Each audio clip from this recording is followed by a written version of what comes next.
Harper and Harper Audio present I Am Not a Robot, My Year of Using AI to Do Almost Everything by Joanna Stern. That's me. I'm the author. You think I was going to let someone else read this?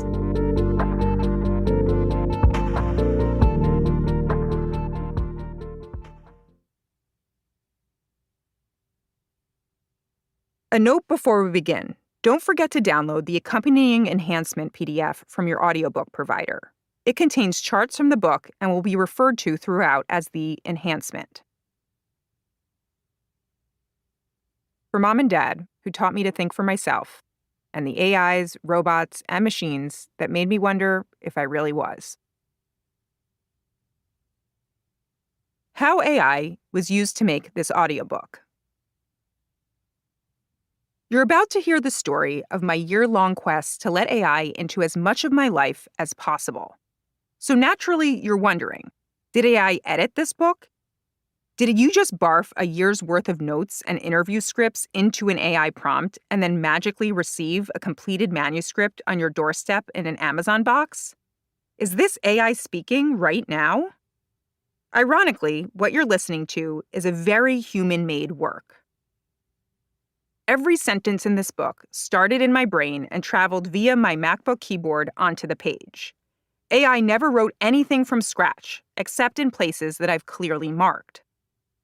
AI was my constant collaborator, specifically my book bots, custom AI bots I built within OpenAI's ChatGPT and Anthropic's Claude. They had access to my outlines, research, and transcripts, and they researched, summarized papers, crunched data, copy-edited sections, suggested better words, brainstormed, and even mocked up illustration ideas. This book was edited and fact-checked by humans. AI thought I was the next Tina Fey. The editors often disagreed and deleted my obviously very funny jokes. This audiobook is voiced almost entirely by me, the real Joanna Stern. I say almost because in parts of this book, you'll hear AI-generated voices used to portray the bots I chatted with. They aren't the original voices from any of those services. We created new synthetic voices specifically for this audiobook. Call them the understudies.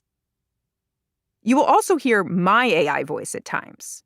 Sure, AI could have voiced this whole book, but then who would have drank all this throat coat tea? Introduction. The sun was shining, the birds were chirping, and my AI robo-dog had just lifted its leg to take a fake piss on my neighbor's real azaleas. What a perfect summer Saturday for a walk with the kids. As we strolled, the boys pointed at bugs, and my AI sunglasses whispered the species into my ear at a volume only I could hear. Roly-polies eat dead leaves, rotting wood, and mulch, I intoned in my best David Attenborough voice. In my pocket, an AI-powered personal trainer was tracking my movement and sending personalized encouragement. On my wrist, an AI bracelet silently recorded everything we encountered, spitting out instant summaries and to-do lists in an app on my phone. Back at the house, an AI lawnmower did laps across the yard like a race car, gunning for pole position at Daytona, if Daytona were underwater and everyone had flat tires. In the basement, another AI robot was folding t-shirts. In the bedroom on my nightstand, a novel written entirely by AI awaited me. And in the drawer below, I stashed a burner phone for my conversations with my AI boyfriend. One was relentlessly horny, a nonstop sexter, a true Ren AI sans man. For dinner, I asked AI what to cook and followed its instructions. Burgers on the grill and a peach and burrata salad. Delicious, unless you ask my AI doctor, who certainly would have objected to the cholesterol-heavy red meat. At bedtime, I read my 4-year-old an AI-generated story, then lay on the couch in the living room and did a quick session with my AI therapist. I brushed my teeth with an AI toothbrush and finally fell asleep, wearing an EEG headband whose AI whispered affirmations into my ears. This was it, peak AI life. 6 months earlier, at the stroke of midnight on January 1st, 2025, I kicked off what I called my AI year. 12 straight months of weaving artificial intelligence into every corner of my existence. Not just when I was at work writing emails or doing research. I'm talking 24/7 AI living. I used it with my family to do household chores, to manage my health, to transport me and the kids. If there was a decision to make or a task to do, I wanted to see what would happen if I let AI go first. I tried to make AI my everything. That summer Saturday, the experiment was at its max, and I was teetering on the edge of the AI abyss. The AI puns stop here. Fine, they don't. I'm lying to you. If this were an animated movie, you'd see it all in a glowing montage.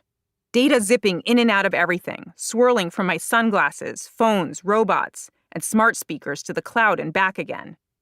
It was the moment I began to see how different life might look when intelligent machines aren't just in our pockets, but are woven into our routines and embedded in our homes, our offices, even our brains. Was life really going to be better with AI everywhere? How was I even supposed to put AI everywhere? Or was I about to find out that this whole AI thing was another bold Silicon Valley bet, less about progress and more about profit? I had questions, and now you have even more questions. Number 1, why would anyone choose to live this way? Because the future. I wanted to live the future that every AI executive and researcher kept insisting was right around the corner. A future in which AI has transformed all aspects of life. I'm sure you've heard the hype. AI will make us healthier, give every child a personalized tutor, run our businesses more efficiently than armies of consultants, return hours of free time to our overworked brains, make discoveries previously unimagined by humankind. When I began this experiment in early 2025, the highest-ranking executives in AI were redrawing the limits of hyperbole. Over the next 2 to 3 years, we're going to see AI models that gradually get better than us humans at almost everything, Dario Amodei, the CEO of Anthropic, told me. Bill Gates was talking up the AI revolution on The Tonight Show and said that in the next decade, humans won't be needed for, quote, most things. And let's not forget Google head Sundar Pichai declaring in 2018 that AI was, quote, more profound than fire and electricity.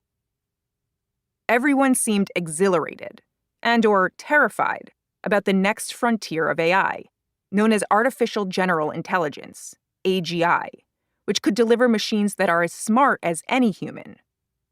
OpenAI's chief Sam Altman told Congress, "I believe the good will outweigh the bad by orders of magnitude, and that AGI will help bring us into what I call the intelligence age, an era when everyone's lives can be better than anyone's life today." Mark Zuckerberg said he believed in, quote, building personal intelligence that empowers everyone. Max Tegmark, a physicist and AI researcher at MIT, told me to be worried. We're much closer to figuring out how to make AGI than figuring out how to control it. That's the consensus.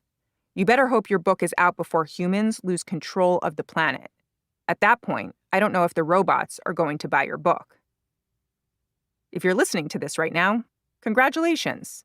Either humanity has lived to see another day, or the robots have excellent taste in nonfiction. This wasn't just talk. By the end of 2025, one AI product alone, ChatGPT, had reached 800 million weekly active users. Nearly 80% of organizations reported using AI in at least one part of their businesses by early 2025. Big tech companies had spent $375 billion on global AI infrastructure in 2025 alone, and were on pace to spend up to $500 billion in 2026. Let's put that in perspective. Over the past decade, 3 U.S. automakers have spent $87.8 billion upgrading factories and R&D. Everywhere you looked, the message was that this AI future was going to be unlike any other technological revolution. It was coming fast, really fast. Yet the message was also frustratingly vague. What does a, quote, better life mean, Sam Altman? For some people, AI was already making life better in small, scattered ways. The colleague who lets ChatGPT draft all his memos, the friend who uses it to make birthday invitations that look like Pixar posters. But life is more than a few outsourced chores. What about the totality of it all? What happens when AI is everywhere? What would I find out when every part of life had AI intertwined with it? That's when I discovered the more haunting questions. Yes, AI can tell a bedtime story, but what happens to your own creativity when you stop inventing hamster adventures yourself? AI can help diagnose cancer, but what happens to doctors if they stop asking their own questions? AI can provide some spark of a romantic partner, but what happens if we all have digital prostitutes, partners that only ever give and quietly rewire our senses of intimacy? No more marketing hype, vague pleasantries, or dystopian hand-wringing.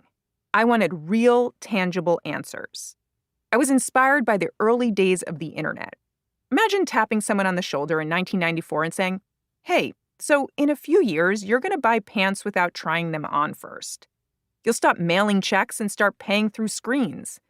Then years after that, the internet will go with you everywhere. Your alarm clock, map, wallet, and camera, all crammed into a tiny slab that fits into your pocket. Oh, and your grandchildren? They'll be emotionally bonded to a screen they can hold in their hands and manipulate before they can even talk." Right. And yet it happened. The internet rewired our lives before we could fully process what we'd signed up for.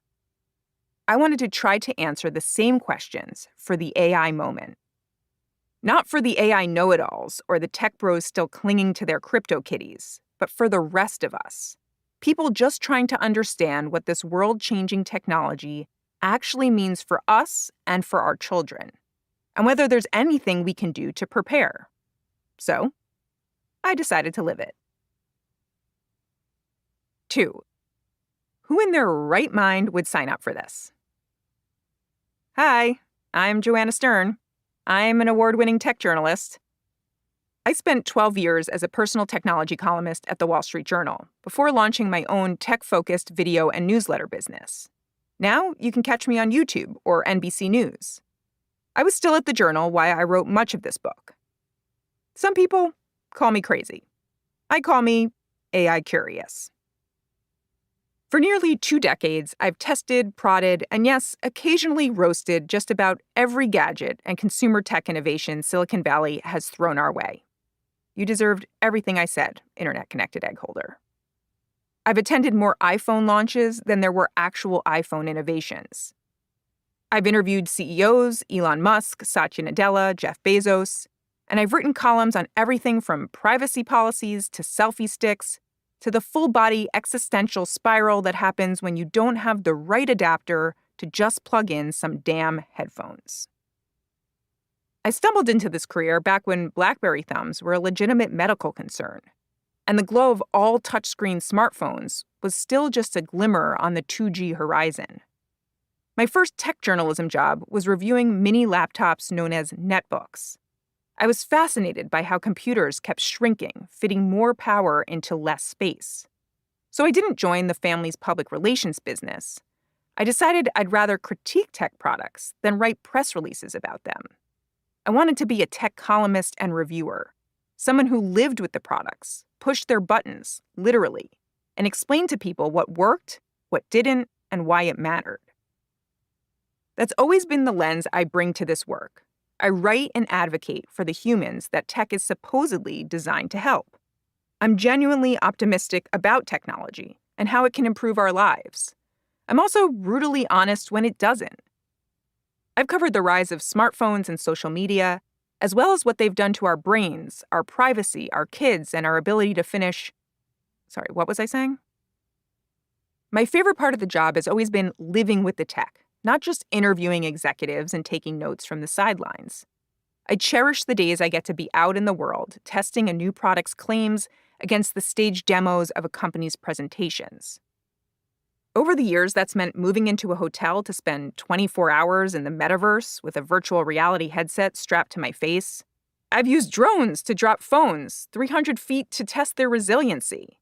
I've crashed cars on purpose to test emergency calling features. Tech is fun, and I try to make my work, my writing, and my videos equally entertaining and informative. Which brings me to this book. For this adventure, being an accomplished tech journalist mattered as much as being... To keep listening to this audiobook, I've left you a link in the description so you can do it, at no cost thanks to Audible's 30-day free trial.